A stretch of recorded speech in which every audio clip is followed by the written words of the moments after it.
Why Ozil is in danger of Arsenal history repeating at Fenerbahce. It took 7.5 years for Mesut Ozil's Arsenal career to decline from his potentially game-changing arrival to its nightmarish conclusion, but for much of the 12 months since, his supposed dream move to Fenerbahce has seemed destined to follow a similar course. A year ago today, Ozil ended a spell of exile that had seen him go the best part of a year without a first-team appearance at Arsenal, swapping North London for Istanbul and the club he had supported as a boy growing up within the Turkish diaspora in the German city of Gelsenkirchen. A descendant of Turkish immigrants, Ozil's arrival was hailed as a homecoming of sorts, met by Fenerbahce fans with the same gleeful sense of possibility that engulfed Arsenal on deadline day in the summer of 2013, except, because this is Turkish football we're talking about, on steroids. Much of it ought to have been tempered by the Germans' lack of recent football and the fact that his form even prior to that had been on the wane for some time, the feeling that, in the Premier League at least, the evolution of football had left the role of free-spirited NO10 behind.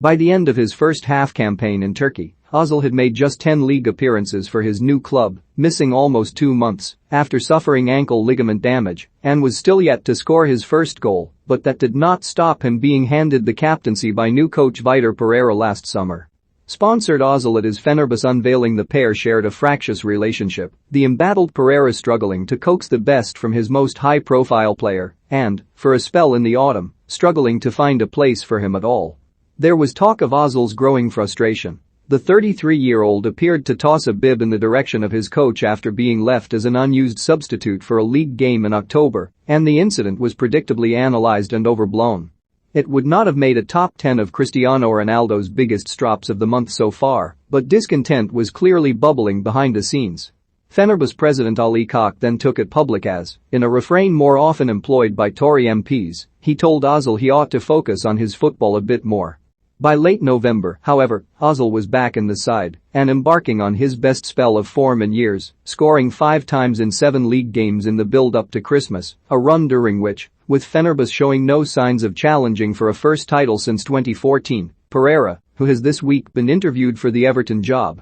was shown the door. Thanks to that upturn, in footballing terms it would be reasonable to suggest that the jury remains out. Fenerbahce, who are languishing in 6th, were never likely to see the best of a player now well into his 30s, and even at the peak of the hysteria around his signing, they surely never expected to. But when it comes to Mesut Ozil, the purest of footballers, it is rare that anything is purely about football. That is especially true in relation to his Turkish heritage. As a teenager, Ozil was abused by staff at the Turkish consulate in Germany as he arrived to surrender his passport in order to qualify to represent the country of his birth. After doing so with distinction and delivering the World Cup in 2014, a controversial photograph with Turkish leader Recep Tayyip Erdogan started a series of events that ultimately led to his premature international retirement, Ozil professing to feel German when we win, but an immigrant when we lose. It is no surprise, then, that his presence in Turkey has been politicized quite literally from the outset, with local reports claiming Ozil's relationship with Erdogan, who was best man at the midfielder's wedding in 2019, played a significant role in his decision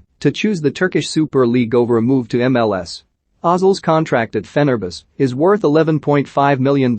and runs until 2024. At his unveiling ceremony, Ozil was pictured holding up an Azerbaijan flag in a show of support for the country in its conflict with Armenia, a conflict which, Arsenal fans may recall, prevented Ozil's Armenian teammate Henrik Mkhitaryan from playing in the 2019 Europa League final in the Azerbaijani capital of Baku. And, almost immediately, he found himself in the midst of a bizarre dispute between Fenerbahce and Turkish football's lead broadcaster Bein, the former accusing the latter of an orchestrated campaign against it, with allegations ranging from the manipulation of VAR footage, which the broadcaster does not actually control, to unfair distribution of TV rights money, which, you guessed it, the broadcaster does not actually control. Fenerbahce's players, including Ozil, have worn Befair campaign t-shirts in warm-ups and interviews, but the club's crusade is viewed as unwise, with the Turkish Super League's broadcast tender about to come up for renewal. The country's economic crisis and the crash of the Turkish lira have seen the value of the existing deal plummet from $500 million per year to $370 million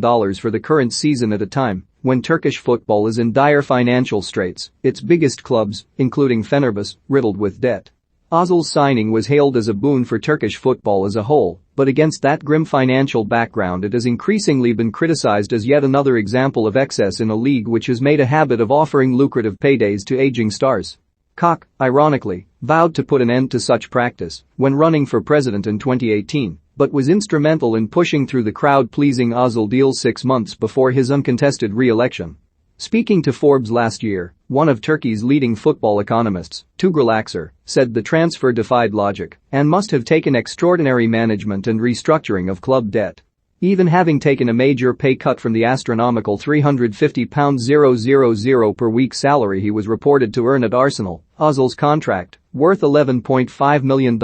and running until the summer of 2024, represents a major cash commitment for a club without any. Unless he can replicate the form of his one purple patch so far, and with his side in danger of missing out on European football, the club's poster boy could become a financial burden too great to bear. Now, where have we heard that before?